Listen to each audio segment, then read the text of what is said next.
வணக்கம் நண்பர்களே, முக்கிய செய்திகளை இந்த பதிவில் பார்க்க போகிறோம். பாஜகவுடைய 12வது தேசிய தலைவராக நிதின் நவீன் இன்னைக்கு தேர்ந்தெடுக்கப்பட்டிருக்காரு. தேசிய தலைவராக பதவியேற்ற பிறகு நிதின் நவீன் மோடி, அமித்ஷா முன்பாக ஒரு பிரில்லியண்டான ஸ்பீச் கொடுத்துருக்காரு. அதில் இந்திய அரசியலில், இந்தியன் பாலிடிக்ஸில் 2 பேருக்கு இடமே கிடையாது அப்படின்னு திட்டவட்டமாக அறிவிச்சிருக்காரு. யார் அந்த 2 பேர் தெரியுமா?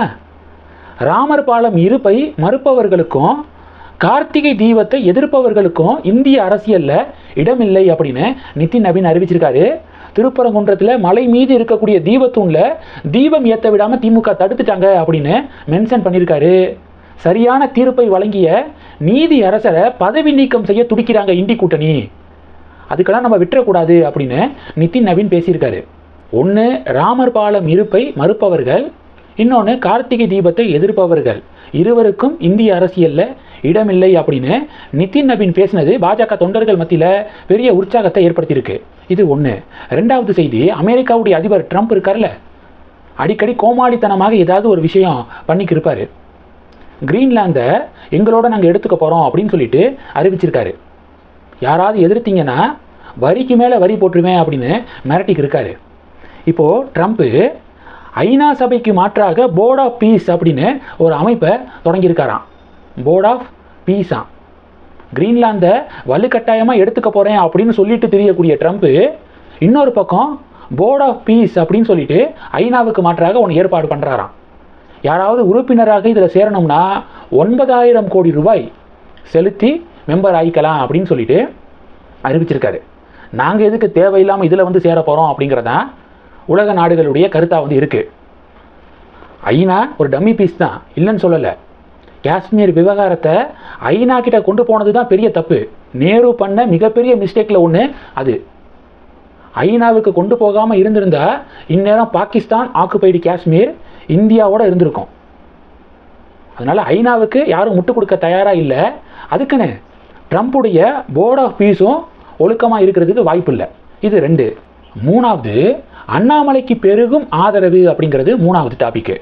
அண்ணாமலை சமீபத்தில் கேன்சருக்கும் விரதத்துக்கும் லிங்க் இருக்குது, விரதம் அடிக்கடி இருக்கிறதுனால கேன்சர் வருவதை தடுக்க முடியும் அப்படின்னு அண்ணாமலை பேசியிருந்தார். உடனே திமுகவுடைய கூட்டணி கட்சிகள்லாம் கொந்தளிக்க ஆரம்பிச்சிட்டாங்க. அறிவியலுக்கு முரணாக அண்ணாமலை பேசுகிறாரு, மூட நம்பிக்கையை வளர்க்குற மாதிரி அண்ணாமலை பேசுகிறாரு அப்படின்னு சொல்லிட்டு கத்த ஆரம்பிச்சிட்டாங்க. ஃபஸ்ட்டு கத்துனது யாருன்னா திமுகவுடைய முன்னாள் எம்பி செந்தில்குமார் இருக்கார்ல, அவர் தான் ஃபஸ்ட்டு கத்துனார். இப்போது புதிய தலைமுறை டாக்டர் செல்வி கிட்ட பேட்டி எடுத்திருக்காங்க. பிரபலமான புற்றுநோய் மருத்துவர் டாக்டர் செல்வி அவங்க கிட்ட பேட்டி எடுத்திருக்காங்க. இந்த பேட்டியில் அண்ணாமலை சொன்னது சரியா அப்படின்னு கேள்வி கேட்கப்பட்டிருக்கு. அவங்க ஆமாம், அண்ணாமலை சொன்னதில் எந்த தப்பும் கிடையாது அப்படின்னு உறுதிப்படுத்தியிருக்காங்க டாக்டர். அவங்க சொல்கிறாங்க, ஆட்டோஃபேஜி அப்படிங்கிற மெக்கானிசம் இதுக்கு பேர். இந்த ஆட்டோஃபேஜி மெக்கானிசத்தை டிஸ்கவர் பண்ணதுக்கு ஜப்பானீஸ் செல் பயாலஜிஸ்ட்டுக்கு 2016 நோபல் பிரைஸ் வழங்கப்பட்டிருக்கு.